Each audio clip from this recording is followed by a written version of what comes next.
tam?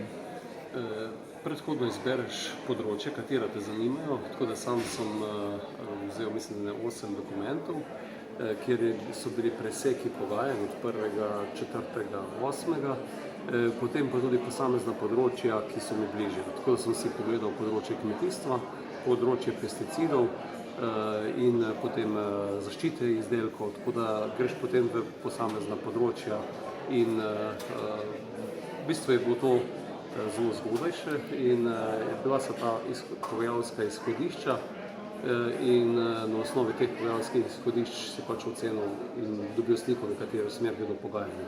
Sedaj se ta zadeva bolj odpira, tudi te poglede so še vedno možni in tudi novi dokumenti prihajajo. V Združenih državah naj bi bilo 80 ali več pesticidov, ki so v Evropi ali prepovedani ali pa je njihova uporaba zelo omejena. Kaj govorijo dokumenti o tem?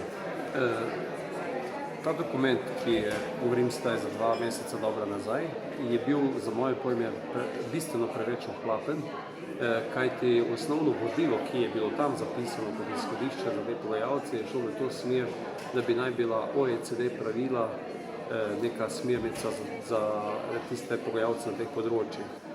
Vemo, da je OECD, Evropa, Amerika in še marsikaj zraven in da v teh pravilih oziroma na samem področju pesticidov Evropa ima daleč više standarde. Tako kot se pravilno dejali, je cela vrsta pesticidov, ki so v Evropi že prepovedani, to je en problem, se pravi lista pesticidov, zato enostavno evropska kmetijska politika ne more pristati na to, da bi bila neka lista, ki bi bila skupni imenovalec OECD-ja merilo za Evropo. In na to smo tudi jasno zapisali v resoluciji našega odbora, kar je prenešeno tudi sedaj v skupno resolucijo odbora INTE, ki je pristojen za to zadevo.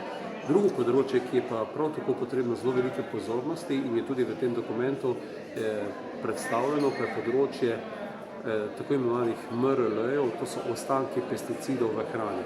In tudi tu imamo zelo različne standarde pri marsikaterem področju, zato sta to ti dve področji, kjer zopet Evropa ne more pristati na to, da bi bili neki OECD skupni imenovalci osnova za ta sporazum. Tako da to so tista mejna področja, na katerih bo evropska kmetijska politika zagotovo vztrajala in sam predvidevam na tem področju potem tudi nek pristop do teh tako imenovanih rdečih list, kjer se bodo pač nekatere stvari enostavno prepovedane in izvzele na tak način iz sporazuma. Pogajanja so sedaj v bistvu kot pogajalska izhodišča, kjer še ni teh skupnih dokumentov, kjer bi videli, kaj pravzaprav je. In tudi parlament ne daje resolucijo na nek dokument, ampak daje svoja izhodišča, ki so sedaj opora pogajalcem za njihovo pogajanje.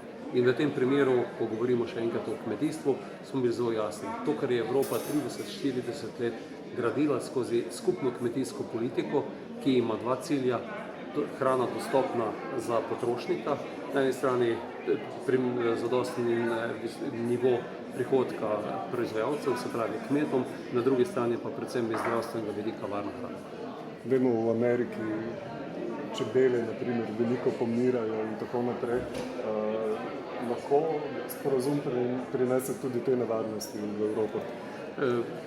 Pri čebelah je treba biti precizen, zakaj pomrejo. Eno je sama bolezen pri čebelah, mnogokrat pa je bil tudi problem, je bilo kmetijstvo problem. Imamo znane primere pomorov čebel v Sloveniji, bodisi od profesionalnih proizvajalcev, kmetov, ali pa še večkrat od vrtičkarjev, ki mnogokrat uporabljajo prekomerne odmerke. Vsaj zadnjih primerih je bilo tako, k sreči, zadnjih 2-3 leti ne beležimo več teh primerov.